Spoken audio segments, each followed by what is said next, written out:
国家统编教材好，意义重大要知晓。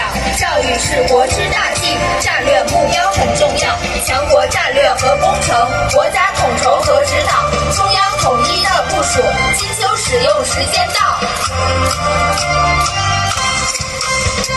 小一、初一同时用，教材师资已备好，教材具有权威性，落实到位不跑调。国家统编教材好，跟上时代步伐了，通用语言和文字，民族凝聚会更好。